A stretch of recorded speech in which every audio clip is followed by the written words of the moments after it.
રાધનપુર નર્મદા નિગમની કચેરી ખાતે 10 થી 15 ગામના ખેડૂતો નર્મદા કેનાલમાં પાણી આપવાની પાણી બંધ ન કરવા રજૂઆત કરવા પહોંચ્યા. મસાલી ડિસ્ટ્રિક્ટ અને કામલપુર ડિસ્ટ્રિક્ટની અંદર 2 મહિના માટે પાણી આપવાની માંગણી કરી.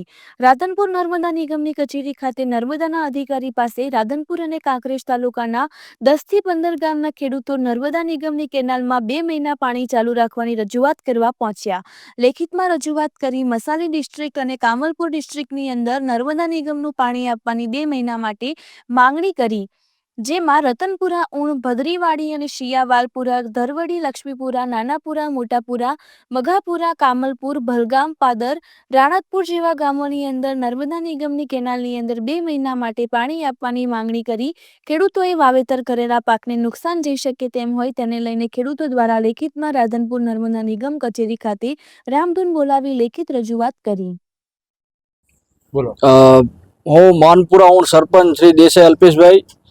અમે આજે લગભગ 10 થી 12 ગામના લોકો બધા અહીંયા નર્મદા ઓફિસ રાધનપુર ખાતે ખેડૂતોને પાણીની પાક નિષ્ફળ જવાનો હોવાથી જરૂરિયાત હોવાથી પાણીની રજૂઆત કરવા માટે આવ્યા છીએ. અને પશુપાલનનો જે ઘાસચારો છે એ પણ બળવાના આરે છે. એટલે દરેક ખેડૂતની એક માગણી છે કે 2 માસ માટે અમે લોકોને પાણી આપવામાં આવે તો અમારા ખેડૂતોનું ગુજરાન ચાલી શકે એમ છે. આ બાજુ અમારા ખેડૂતોને પશુપાલન અને ખેતી સિવાય બીજો કોઈ વ્યવસાય નથી. એટલે ખાસ સરકારશ્રીને રજૂઆત કરવા આવ્યા છીએ કે 2 મહિના માટે પાણી આપવામાં આવે. કઈ કેનાલમાંથી પાણી? મસાલી ડિસ્ટ્રિક્ટ અને કામલપુર ડિસ્ટ્રિક્ટ એમ 2 કેનાલો અમારે અંદર ગામમાંથી નીકળી છે 10 ગામોમાં. તો એ મસાલી ડિસ્ટ્રિક્ટ અને કામલપુર ડિસ્ટ્રિક્ટની અંદર પાણી આપવામાં આવે એવી માગણી છે. કેનાલ સાથે કયા કયા ગામો જોડાયા? કેનાલ સાથે વાલપુરા, માનપુરા, રતનપુરા, કામલપુર, ધરવડી એમ મળી કુલ 12 ગામો છે. એમાં 2 જિલ્લાના ગામો અંદર જોડાયેલા છે, બનાસકાંઠા અને પાટણના. એમ કરીને કુલ 10 થી 12 ગામો અંદર જોડાયેલા છે. અંદાજિત કેટલા ખેડૂતોને પાણી? અંદાજિત ખેડૂતો લગભગ 6000 જેટલા ખેડૂતોને પાણીની જરૂરિયાત છે આ કેનાલ 2 કેનાલ ઉપર જ. કેવા પ્રકારનું વાવેતર કરેલું બગડી? હાલ એરંડાનું ખાસ વાવેતર બગડે છે અને પશુપાલન માટે ખાસ કરીને ઘાસચારો બહુ બગડે છે. ગામના ખેડૂતો રજૂઆત કરવા આવ્યા હતા પાણી બાબતે છોડવા માટે. શું પરિસ્થિતિ? પાણી બંધ કરવામાં આવ્યું છે કે પાણી બંધ કરવાનું? હવે નિગમના નિયમો પ્રમાણે કેવું છે કે જે પણ કેનાલ નેટવર્ક ડિઝાઇન કર્યું છે એ રવિ સિઝન માટે ડિઝાઇન કર્યું છે.